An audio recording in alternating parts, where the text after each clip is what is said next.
और चलिए अब आपको दिखाते हैं खबरें धुआंधार। खतौली में राजकुमारी सैनी के पक्ष में सीएम योगी की जनसभा। सीएम के साथ भाजपा के कई दिग्गज सभा में मौजूद रहे। मंच पर किया गया सीएम योगी का स्वागत।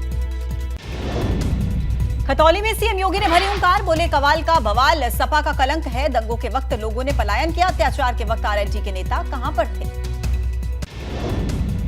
मुख्यमंत्री योगी आदित्यनाथ ने मंच से कहा कि आज यूपी का कानून नजीर है। पहले गुंडा टैक्स की वसूली की जाती थी, अब गुंडा टैक्स बंद हुआ है। सीएम योगी ने जनसभा को संबोधित करते हुए कहा, पहले सत्ता प्रायोजित अपराध थे। बहन बेटियां स्कूल कॉलेज में नहीं जा पाती थी। सपा का शासन तालिबान जैसा था।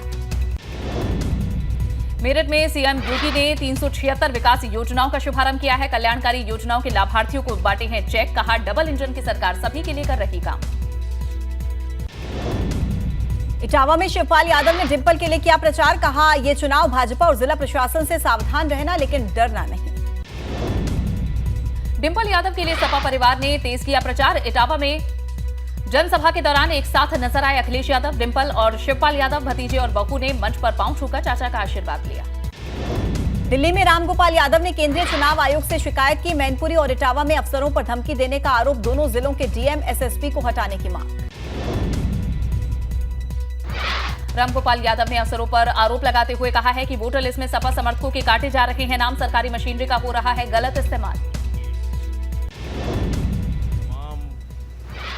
अनियमितताएं मैनपुरी और इटावा के अधिकारी कर रहे हैं। पुलिस या जिला प्रशासन की उनकी शिकायत की है, सबूतों के साथ और तथ्यों के साथ, और मांग की है कि ऐसे लोगों के खिलाफ चुनाव आयोग कार्रवाई करे ताकि चुनाव आयोग पर किसी को अंगुली उठाने का मौका न मिले। शिवपाल को मिले बंगले के आवंटन पर संकट के बादल। शिवपाल के आवास का आवंटन निरस्त करने पर विचार। प्रसपा के कई पदाधिकारियों की सुरक्षा भी वापस लेने की तैयारी। शिवपाल यादव के आवास के मामले पर बोले डिप्टी सीएम ब्रजेश पाठक, इन कामों के लिए अलग अलग एजेंसियां करती हैं काम। हमारे पास इस तरह की कोई पत्रावली नहीं। अपने बयानों से फिर सुर्खियों में आए आजम खान। जनसभा में आजम खान ने दिया विवादित बयान। जो आज तुम्हारे और हमारे साथ हुआ है, 4 सरकारों में अगर मैंने ऐसा किया होता तो बच्चों तुम्हारी मुस्कुराहटों की कसम खाकर कहता हूं, बच्चा मां के पेट से पैदा होने से पहले ये पूछता, ये पूछ लो आजम खान से बाहर निकलना भी है या नहीं। जनसभा के दौरान शायराना हुए सपा नेता आजम खान। शायराना अंदाज में अपने ख्वाब का किया जिक्र। देखे कि हमने जो वो हंसी ख्वाब क्या हुए, वो वादा है कतल सुल्तान ख्वाब क्या हुए। हमसे तो बापू आपने ये कहा था कि न गोरे का न काले का, न छोटे का न बड़े का, न हिंदू का न मुसलमान का, ये वतन सबका होगा। मुजफ्फरनगर में भाजपा नेता संगीत सोम का आजम खान पर हमला। कहा, मैं तो 2.5 महीने के लिए गया था जेल, वो लंबे समय तक रहे जेल में। गैंगस्टर मामले में नाहिद हसन को हाईकोर्ट से मिली जमानत। अभी जेल से बाहर नहीं आ सकेंगे सपा विधायक नाहिद हसन। नाहिद हसन पर अभी भी 2 और केस दर्ज। रामपुर में भीम आर्मी चीफ चंद्रशेखर आजाद ने आसिम रजा के लिए मांगे वोट। चंद्रशेखर आजाद ने कहा कि रामपुर में मैंने आजम साहब का दर्द सुना, मेरा जमीर जिंदा है, मैं जांच से नहीं डरता। कानपुर में सपा विधायक अमिताभ वाजपेयी का पुलिस पर बड़ा आरोप। मंत्री और विधायक बनने की लालसा में अधिकारियों पर फर्जी मुकदमे दर्ज करने का आरोप। निकाय चुनाव की तैयारी में जुटी बसपा ने बनाए प्रत्याशियों के पैनल्स। ज्यादातर जिलों में हर सीट पर 3 से 5 दावेदारों के पैनल बनाए गए। कुछ सीटों पर मुस्लिम दावेदारों के नाम भी पैनल में रखे गए।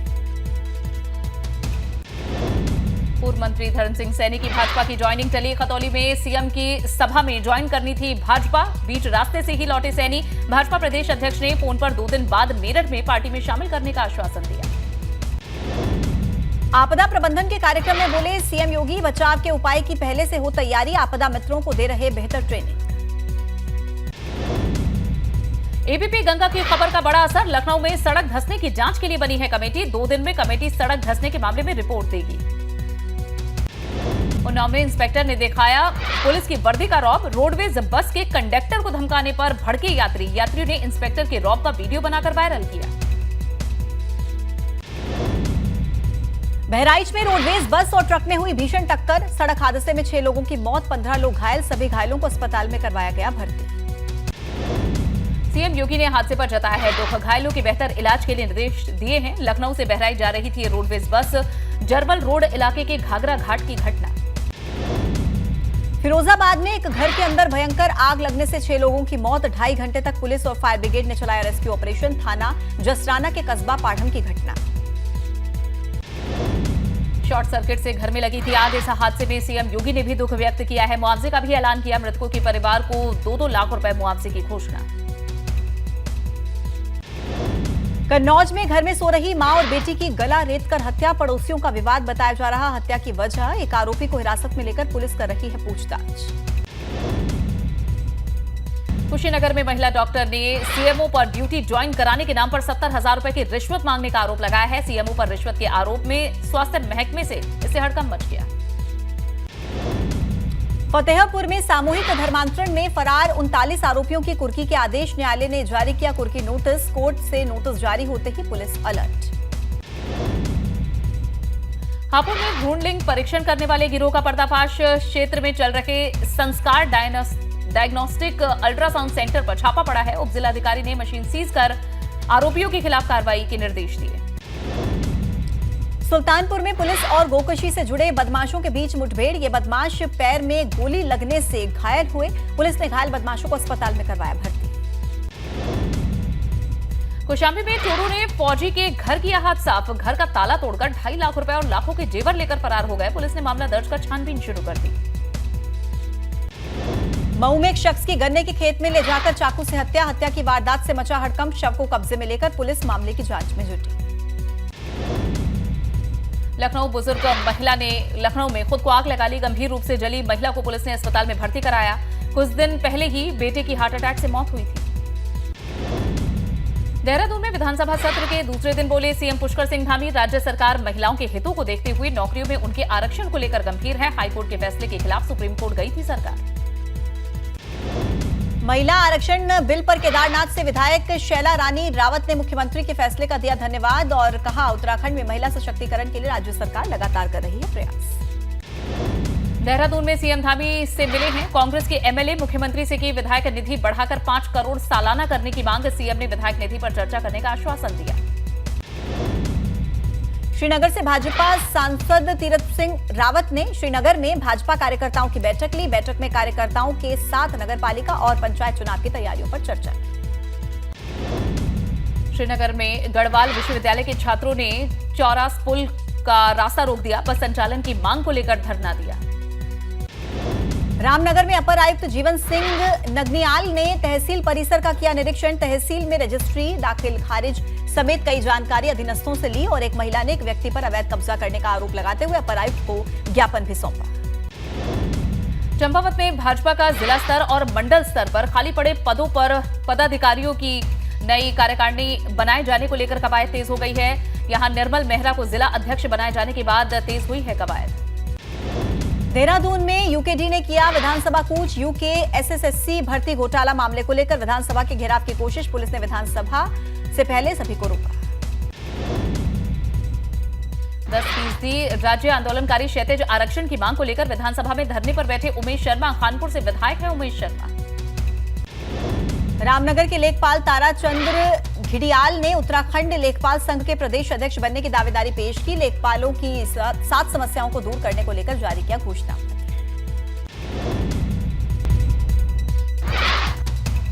बड़कोट में छठे दिन भी अनुदान के लिए बैठे दिव्यांग बच्चों का धरना जारी। 2 सालों से नहीं मिला है विद्यालय को अनुदान। आर्थिक संकट से जूझ रहा है विद्यालय।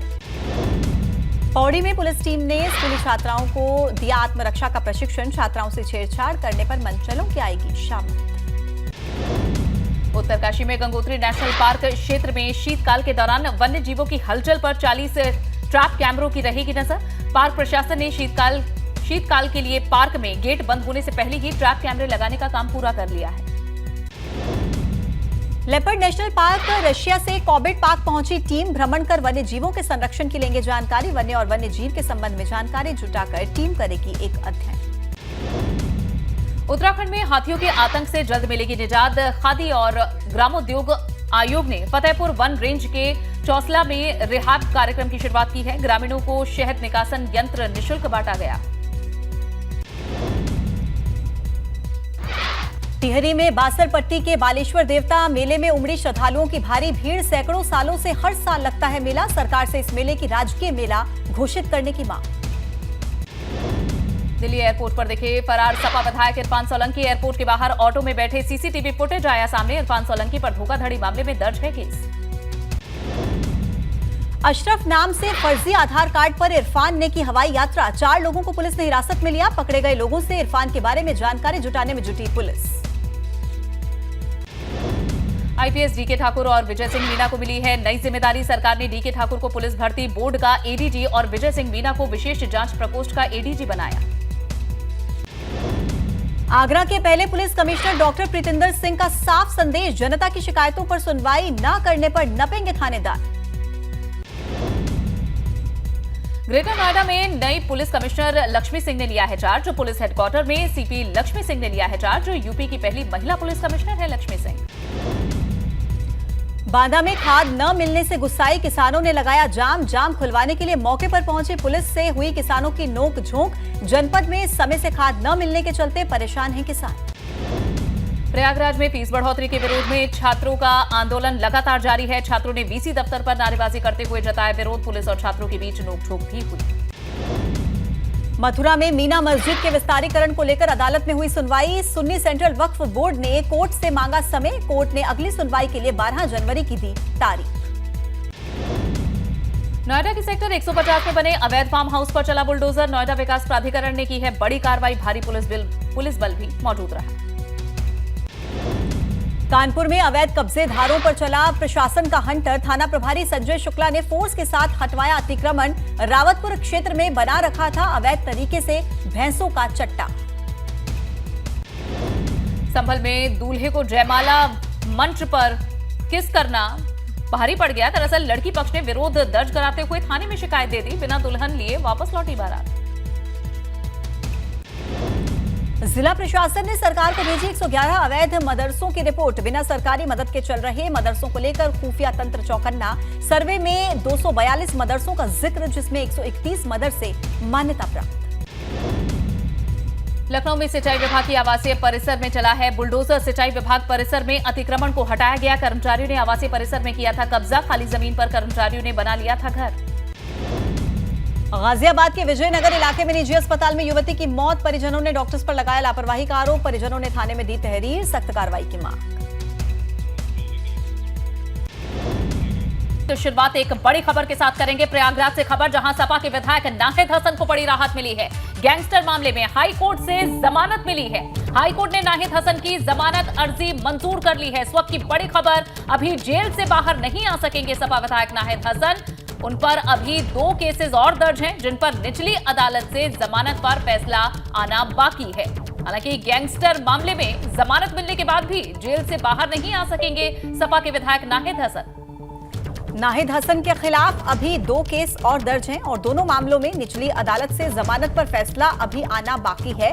बाकी जो बचे हुए दोनों मामले हैं उनमें जमानत मिलने के बाद ही जेल से बाहर आ सकेंगे नाहिद हसन। शामली जिले की कैराना सीट से समाजवादी पार्टी के विधायक हैं। सपा के फायर ब्रांड नेता के तौर पर नाहिद हसन जाने जाते हैं। अपने भड़काऊ भाषण और विवादित बयानों को लेकर अक्सर सुर्खियों में रहते हैं सपा के ये विधायक। और नाहिद हसन की तरफ से भी हाईकोर्ट में उनके अधिवक्ता इमरान उल्ला और विनीत विक्रम ने दलीलें पेश की हैं। ज्यादा जानकारी के साथ मोहम्मद मोइन इस वक्त हमारे साथ जुड़ गए हैं। मोहम्मद, एक केस में तो थोड़ी राहत मिली है नाहिद हसन को, लेकिन अभी 2 केस और बाकी, कब तक उम्मीद?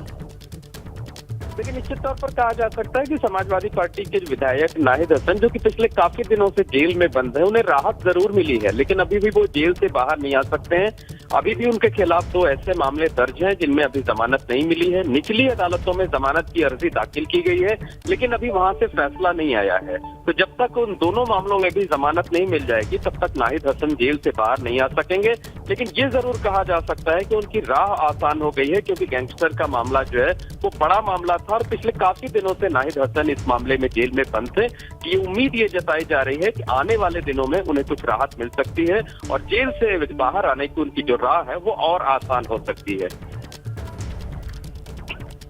ठीक है मोइन, और इस मामले में ये भी देखा जा रहा है कि लगातार जहां केसेस की संख्या बढ़ना हो या फिर कुर्की के आदेश हो, कड़ी कार्रवाई हो, वो देखने को मिल रहा है। लेकिन ये जो बड़ी राहत मिली है, नाहिद हसन का जो रिकॉर्ड चला आ रहा है, उसमें किस तरह से देखा जाए इस राहत को? देखिए, निश्चित तौर पर कहा जा सकता है कि नाहिद हसन को इस साल जो है गैंगस्टर के मामले में आज जमानत मिली, लेकिन एक मामले में पहले ही, कई महीने पहले ही जमानत मिल गई थी। तो 2 मामलों में इलाहाबाद हाईकोर्ट से जमानत मिली है, लेकिन 2 मामले ऐसे हैं जिनमें अभी निचली अदालत का फैसला आना है। अगर निचली अदालत से उन्हें जमानत मिल जाएगी तो वो जेल से बाहर आ सकेंगे, नहीं तो फिर से उन मामलों में भी इलाहाबाद हाईकोर्ट में दस्तक देनी होगी, वहां पर जमानत की अर्जी दाखिल करनी होगी। उसके बाद अदालत तय करेगी कि उन मामलों में भी इन्हें जमानत दी जाए या नहीं दी जाए। तो जब तक उन दोनों मामलों में भी जमानत नहीं मिलेगी, तब तक वो जेल से बाहर नहीं आ सकेंगे। ठीक है मोइन, शुक्रिया इस जानकारी के लिए।